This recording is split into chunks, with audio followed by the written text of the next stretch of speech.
All right. So they say that history is made by people who show up, right? And I know that that sounds really cheesy, but it actually happened to me earlier this year. Many of you may recognize this. This is outside JFK Airport on the first day of the Muslim ban, Saturday, January 28th. But I was actually spending most of my time here inside the terminal for 9 days. Those of you I haven't met, I'm an immigrant rights advocate and lawyer here in New York City. So on Friday, January 27th, the day before these photos were taken, you can imagine my colleagues and I, we were having a pretty crappy week, right? And then Friday, 5 p.m., we find out Trump has signed his Muslim ban. So we thought, look, we're going to have a few weeks, maybe even a couple of months to figure out how to push back on this. Except I woke up Saturday morning to find out that 2 Iraqi refugees were detained and about to be deported. The only thing I could think of was there has to be more. I have to get out to the airport. So it's 2017, I went on Facebook, and I said, anyone want to ride? I'm going out to the airport right now. I had no plan. You're not actually allowed a lawyer in the room with you when you're interrogated by customs officials. I didn't know what I was going to do. I guess I just thought I'd figure it out when I got there. It ended up being 3 friends and I. And as we were getting out to JFK Airport, we're texting back and forth. We're calling everyone we know, every elected official, every media outlet, and we're telling them, get down to JFK right now. We didn't know it, but we were putting into motion what became the 5,000-person protest you all saw, maybe even attended, right? At the same time, it became obvious that this ban had been implemented against people who were in mid-flight when it went into effect, and their family and friends were freaking out at JFK Airport. So we started calling for lawyers to come and work with those people to file legal challenges and stop the deportations. This is what it looked like by Sunday night. We sort of regrouped around this diner in Terminal 4. I got put in charge. I did not learn how to do this in law school. No one ever told me how to run a law office out of an airport diner with hundreds of people that I never met. Thank you. But I had to figure it out.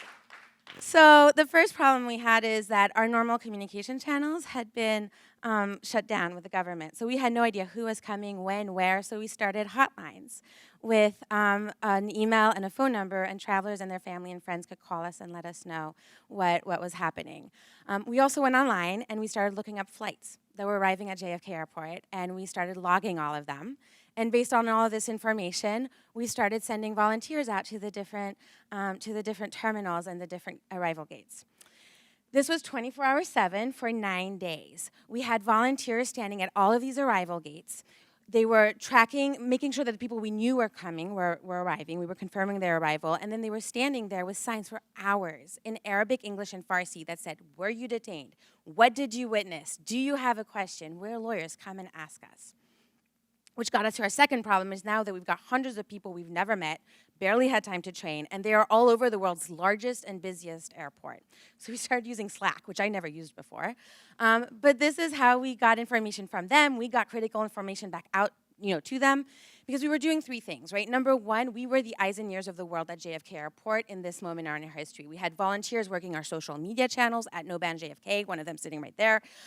We had others working with the media, they were camped out there with us, getting the story out. Number 2, we were working with the families and friends of those who were detained, or detained in the back. We were explaining the process. We were letting them know we're ready, we're ready to file a legal challenge if there's a deportation that's about to happen, and we were calming their fears. 3, we were working with the local reps of the airlines, because a lot of these companies, even after the injunctions, they were afraid that they would be fined by the US government for flying over people from the 7 banned countries. So we would convince them to let people board, even if they were stranded abroad. In the end, we helped hundreds of people. We got news out to hundreds of thousands of people.